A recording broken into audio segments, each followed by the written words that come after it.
ওয়াক্ত নামাজ পড়ে আর আল্লাহর ভালো বুঝা আর বিনা টাকায় ভালো বুঝা আমার টাকা দিবার কেউ নিব না দুনিয়া। আমার আল্লাহ আছে আর ওই জমিটুকুন আছে তা তো বিক্রি হতে না, বিক্রি হলে যাতে আপনি আবার সেই সুস্থ স্বাভাবিক জীবনে আবার আমি আল্লাহর থেকে আল্লাহ সুস্থ বুঝা আমার খুব কষ্ট। ও তো বহুত ডাক্তার দেখাইছে। রিপোর্টে তোমার এটা রক্ত পরীক্ষা 6টা আর এই দুটো পরীক্ষা এই সব এই সব এই কিন্তু এই নষ্ট হয়ে যেতে এইগুলো নষ্ট হয়ে গেছে আর এবার এদিক করতে মেরুদণ্ড হ্যাঁ এই ও এদিক দিক সব শেষ হয়ে যেতে আস্তে আস্তে এসব সব কি এসব তোমার কাছে আমার হাড় রয়েছে আমার একটু হাড় নি। অপারেশন বলতে কত টাকা চাইছিল তাই বলেন? এরা চাইছে 2 লাখ, একটা বাকি চাইছে 2,40,000 করে। মানে ধরেন 2,40,000 বলতে ধরেন 4,80,000 টাকা, 5 লাখ টাকা না 5 লাখ ওপরে যাবে, প্রায় 6 লাখ টাকার গায়ে যাবে। ভাইও আর বাপাও যেটা সত্যি কথা যার জন্য এই ছাড়াই দিত আর কিছু না। অপারেশন করার মতো সামর্থ্য কি আছে?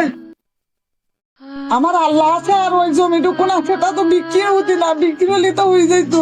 অপারেশন করার জন্য কোনো টাইম দেস নাই যে এইটা? হ্যাঁ বলেছি 1 মাস পরে আমার কাছে আইসু, তাই 1 মাস পরেই মানে যারা মানবিক কাজ করে, যারা ভালো কাজ করে তাদের সবার অংশগ্রহণ দরকার। এই একার ক্ষেত্রে এগুলো তো সম্ভব না। এই জন্য সবচেয়ে বড় আহ্বান থাকবে এলাকায় যারা মানবিক সংগঠনের সাথে জড়িত তারা যেন সবাই কম বেশি আসে আপনার এখানে, এবং আপনার যে অসুবিধার মধ্যে আছেন অন্তত এটা তারা যেন দেখে, যাতে আপনি আবার সেই সুস্থ স্বাভাবিক জীবনে আবার আমি আল্লাহর থেকে আল্লাহ সুস্থ করতে আমার খুব কষ্ট। এটা আসলে আমাদের সাপোজ পায়ে একটু ব্যথা হলেই তাই আমরা হাঁটতে পারিনি, আর আপনি তো কি বলবো এর মাঝে যে কত কষ্ট করে আছেন আল্লাহই ভালো জানে। আল্লাহ ইনশাল্লাহ শেফা দান করবে। তবে এটার অরিজিনালি মানে অপারেশন দরকার। এখন কান্নাকাটি করবেন না, আল্লাহর কাছে সবসময় দোয়া করবেন।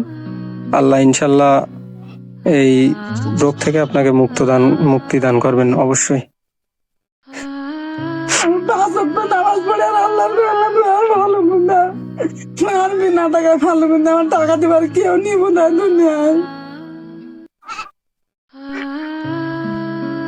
আল্লাহ আমার নিয়ে বাপ নিয়ে ভাই নিয়ে মা থাকিও নিয়ে আমার কিনা দেবে টাকা।